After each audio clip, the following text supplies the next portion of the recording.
Hi,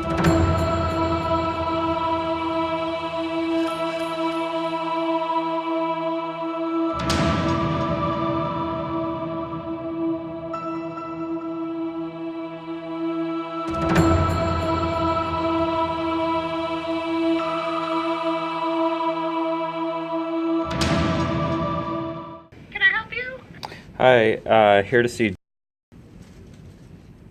Let me check with the nurse. Hold on. Okay. Sir, the nurse needs about 20 minutes. Okay. Thank you. Yep.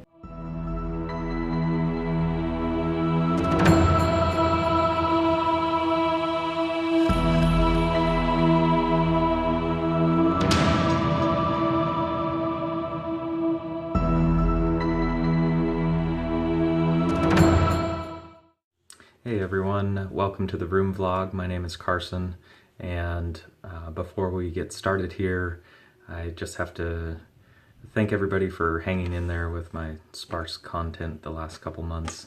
I can't really get into this too much without mentioning that in June, early June, my mom was in ICU in the hospital on life support for some time, and it's actually late July now, and she's doing much better now, which is great. And that was a difficult time, and my content has been stacking up, so I appreciate everybody bearing with me, and thoughts and prayers are welcome. So that was really tough. These two events that we're going to go over today were Oregon events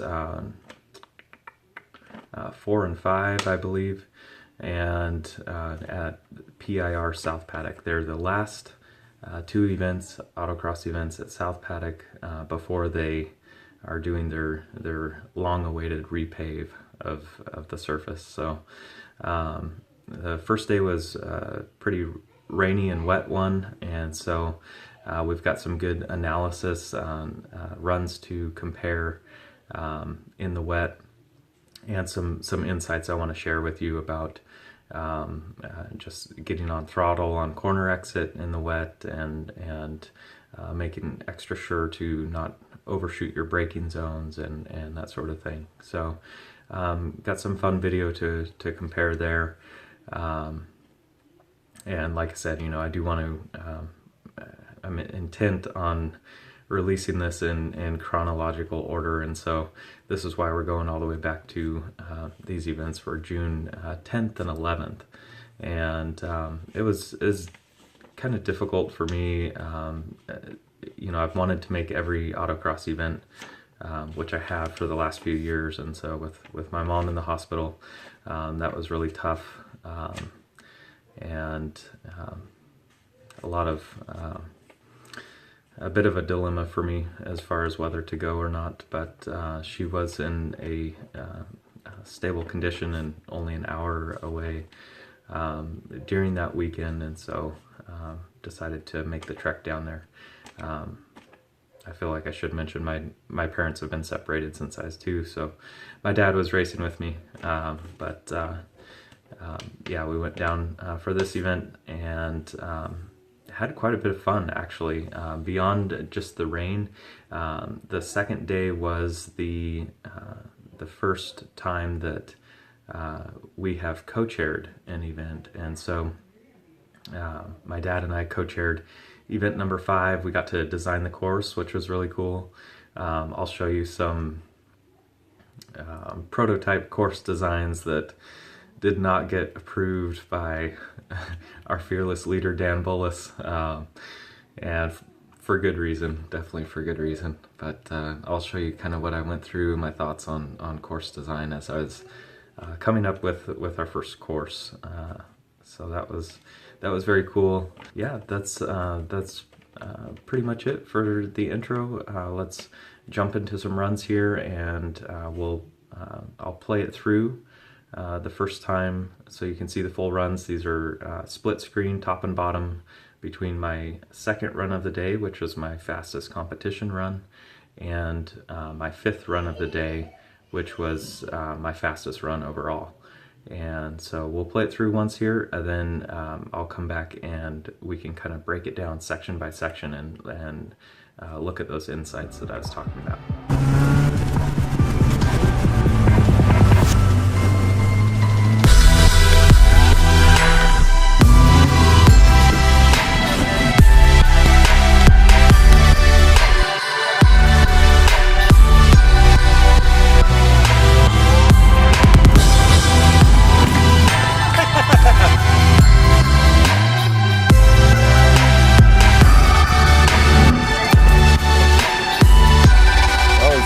You better go. Go. All right, as you can see from those clips, Event 4 was very wet and very slick.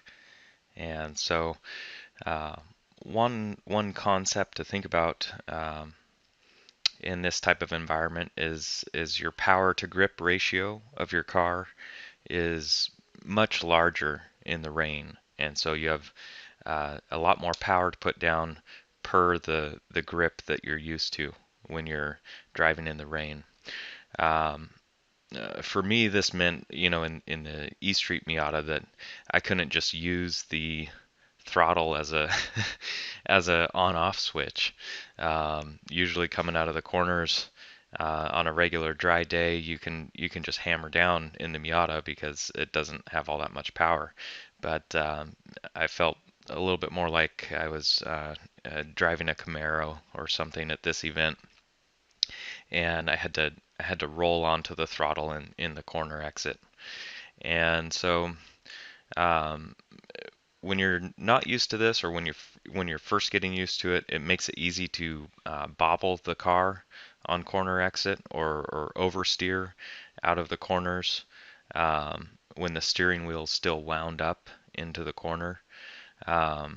So in general, the less you can turn the steering wheel, the faster you can go.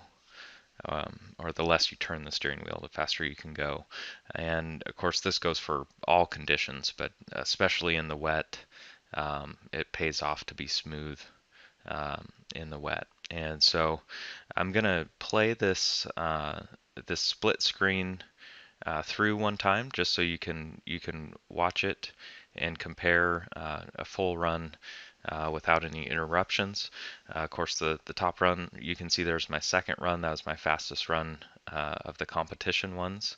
And in this run, I struggled with that bobble in multiple places on the corner exit. This first left-hander, you can see I bobble the car onto the longest straight per se of the course.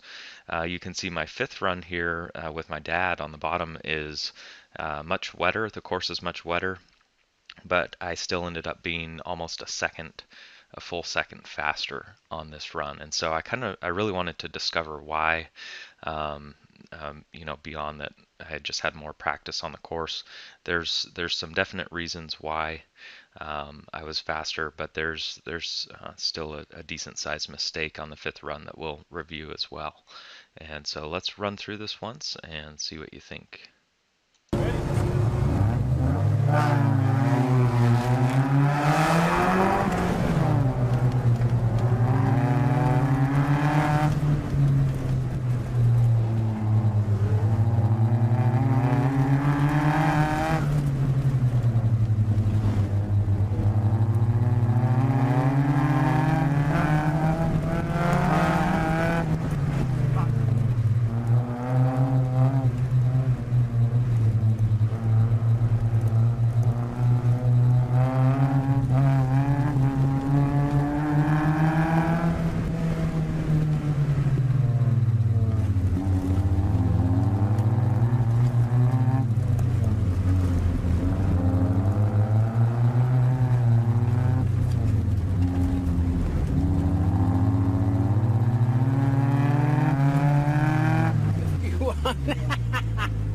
Nice. That's your fastest time, right? Yeah, by a second. Okay, and so definitely some things to pick out there and kind of dissect these runs, compare why the fifth run was almost a full second faster than the second run there. But as you can see, I was fighting or learning, you could say, that oversteer on corner exit. There's multiple places I bobbled on corner exit in that second run. But at the same time, really, it was fairly close to the fifth run in that the fifth run could have been faster yet. And so the first part of these, I'm gonna play these through, and we'll break it down section by section and talk about them. Um, but well, let's just jump into it here.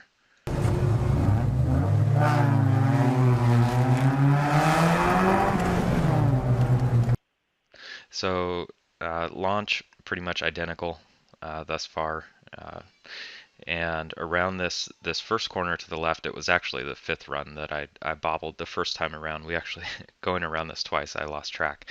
But you can see on the bottom screen here, slight bobble, not as bad as the ones that were on my second run. I still get around quicker. And so let's take a look at this corner exit bobble here. Just a slight counter steer, essentially. As it pans out, I am just slightly ahead on the fifth run at this point. And I believe the line, it looks different top to bottom because they're not lined up exactly on the track, of course. But around this left-hander, I believe the line I take is similar, but you can see on the second run on the top there that I keep the wheel bound up. The wheels wound up a decent amount, and on the fifth run, I open it just a hair quicker, and so doing that keeps me from getting the bobble that you'll see here on the second run, and allows me to power down that straight.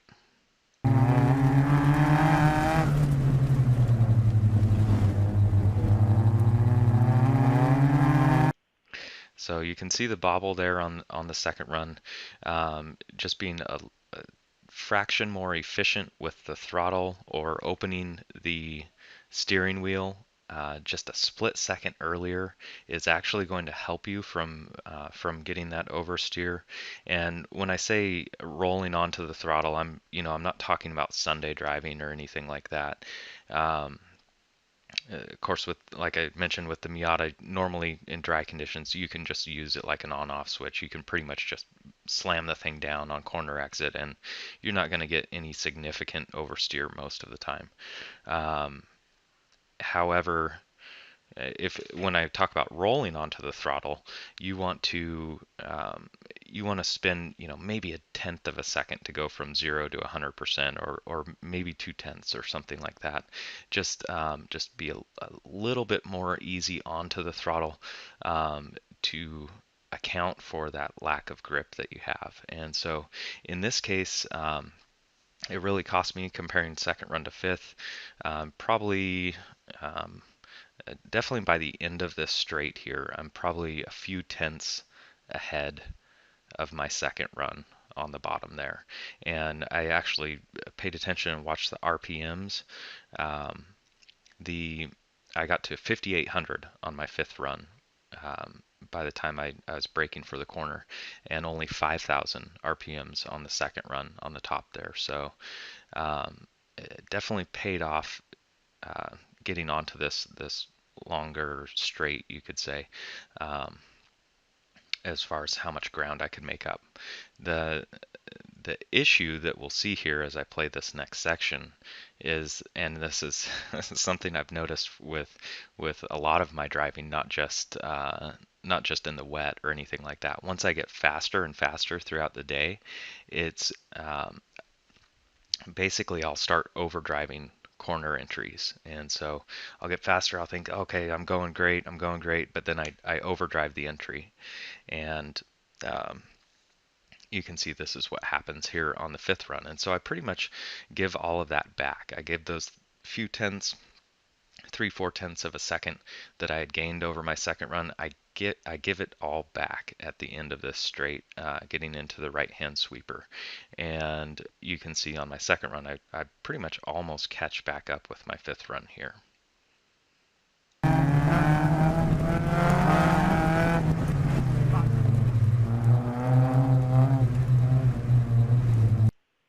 So I sailed wide into that sweeper, into that right-hand sweeper, just a little too hot into it. When I went to brake, I didn't have the grip that I need. I had passed my threshold for braking, and essentially caught back up here on my second run to where my fifth run was. And so in this next section, it comes around, exiting the sweeper here, back through the box and in left to the slalom entry. And if we watch my second run, we can see just keeping the steering wheel cranked and getting back onto the throttle a little quickly was not helping me. I bobbled again on the exit, you could say, of this sweeper, and by the fifth run I had figured that out. You know, I was thinking in the beginning, I was thinking, oh, it's a pretty decent little straightaway there. You know, I should be able to put down power, get some time where I can. But by the fifth run on the bottom here, you can see it actually pays off to, I just kind of stayed to the inside because there was so little traction on this section of the course that it just paid to feather the throttle and stay to the inside and cut distance. And so we'll take a look at that here.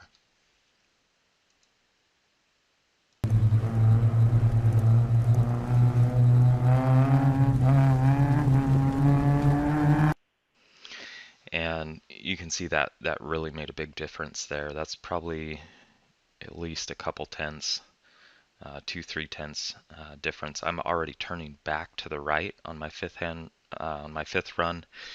into the slalom, and just entering the slalom on my second run. So I did if you saw there on the fifth run, I did a slight correction with the steering wheel, but that was opening the steering wheel, and so that was keeping me from oversteering. Whereas as I had just on the second run kept the wheel cranked, added throttle, and ended up with that bobble. And so I really don't have too much to compare here with the slaloms. Sorry if you're looking forward to the slaloms in this, but they're quite similar, even though I'm at different times on the track. Quite similar in these runs, and just tried to stay smooth and just drive them at a steady pace. There's a hard left-hander at the end of this slalom, and then we'll take a look at the next section because I do have a moment on the second run in this next section that scrubbed quite a bit of time.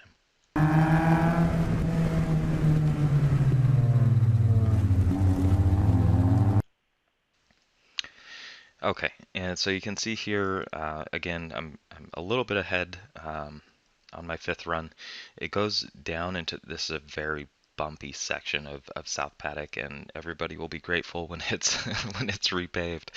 But I just kind of hit this wrong on my second run. I hit the bump, and I was already I was braking in there, and so the front wheels got light when I hit the bump, and when weight came back down on the front wheels, they just went straight. And so you can see I realized real quick that I'm understeering, just pushing towards that cone wall where the grid is, and I do a open the wheel and just basically saw the wheel a little bit to get my grip back, and that scrubs quite a bit of time.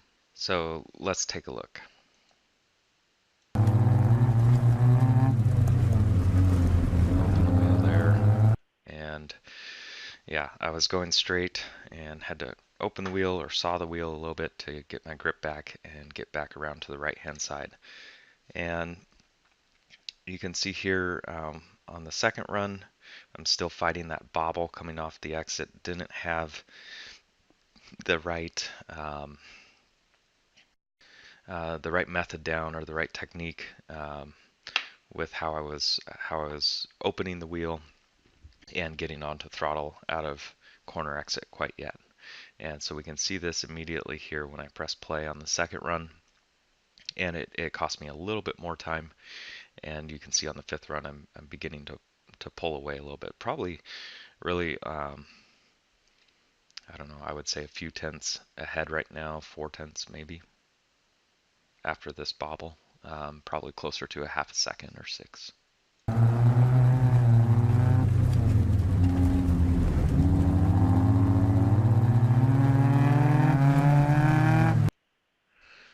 So that is really all that it takes to make a second difference. I mean, those few bobbles that I had throughout the course and on the second run, and that quick slide um, just from the fronts getting loose and a little bit of understeering, and that can really happen anywhere in the rain. If you maybe it's different for ABS, but with the Miata regular braking, if you pass that threshold, you're going straight, and it's easier to do that in the rain, and so you have to be extra conscientious of getting into your corner entries, um, using a little bit more of straight line braking, and that sort of thing. Just being a little bit more diligent with your corner entry. And then again, just to recap on corner exit, you may want to open the wheel just a touch sooner than you normally do. And if you're using the throttle like an on-off switch, like I do in my E Street Miata, maybe just spin an extra tenth of a second, maybe 2 tenths, to go from 0 to 100%, just to roll onto it efficiently. And so I'm going to review one quick other thing here that I noticed when making those clips of the spins in the beginning, and show you a little bit about throttle off oversteer or lift off oversteer, and then I think that'll be a wrap. Okay, so I'm going to pick on my dad a little bit here, just because they're great examples of two different types of oversteer. And sorry, Dad, but these are great exhibits. And so, uh, as I was alluding to, lift off oversteer, or a lot of people call it snap oversteer, is when you're lifting off the throttle, you get the fronts to bite, and in this case, it's a situation that you might run into in the rain or in the wet, because you may be thinking, I can get into a corner safely if I just get in, slow in and fast out. Um, but when you lift off the accelerator, of course you're putting all that weight on the front tires of the car, and they bite and you get your rotation. And then normally, in regular situations in the dry, you just add throttle, and you're on your merry way. But in the wet, of course, you're going to have all that much less grip on the rear tires. And so it really speaks to weight transfer. It gets into the weight transfer of the vehicle. And in this case, my dad was coming up on this kind of hard left-hander up ahead here, and wanting to take the corner safely. And so lifted all the way off the throttle. He gets the rotation that he wants, but by that point, there's so little weight on the rear tires that the back of the car continues to come around. And so with the less grip in the rain, that's really what makes it come around in this case. If this were dry out, he would have great rotation and be able to throttle out. But this is an example of how you can oversteer or spin a car, not even being on the throttle. And it can be a little bit deceiving or unnerving why it would happen.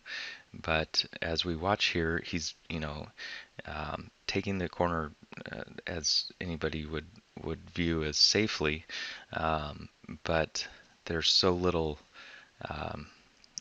weight on the rear tires that the back of the car continues to come around.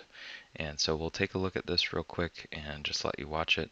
This left-hander around that is getting on that straight that we saw earlier.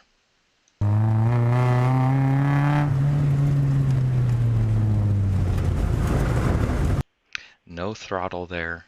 That was simply the fronts biting like you want them to and getting that rotation.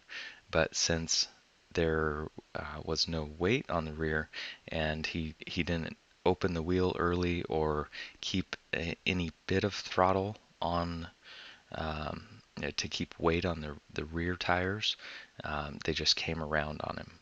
And it's like I say, it's an unnerving way to spin a car because you think that you're getting into the corner safely, slow in, fast out, but the front just keeps coming around on you. So let's watch that one more time. And that's a perfect example here of snap oversteer. Watch him go around this corner, and here it comes up ahead.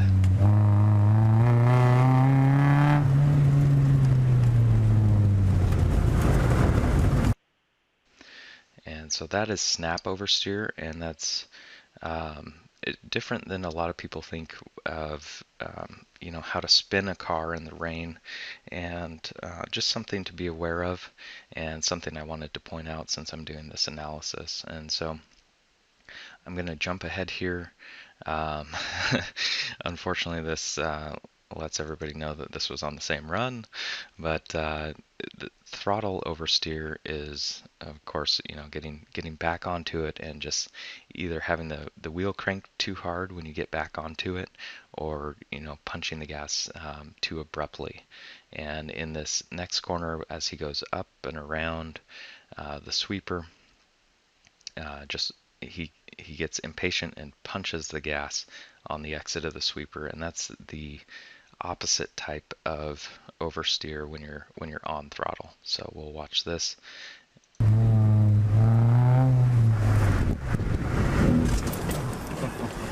And that was already there, so I'll back it up a minute.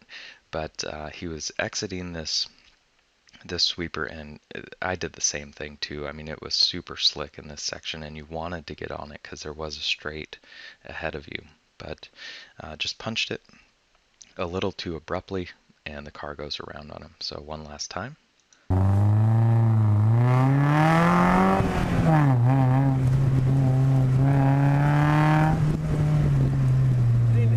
Around and into the sweeper.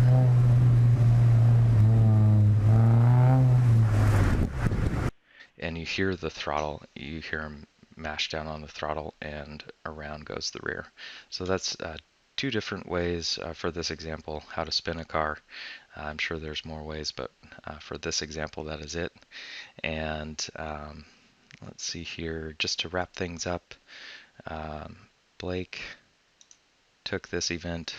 Props to my arch nemesis in S2. He got 4 points on me there at event number 4. And so thank you all for watching. If you like the analysis video, let me know about it. If you have questions or comments or disagree with anything, definitely let me know. I'm happy to hear about it. But we'll get to event number 5. This video has gone long enough. It definitely warrants its own episode. And so thank you all for watching, and we'll see you in the next video.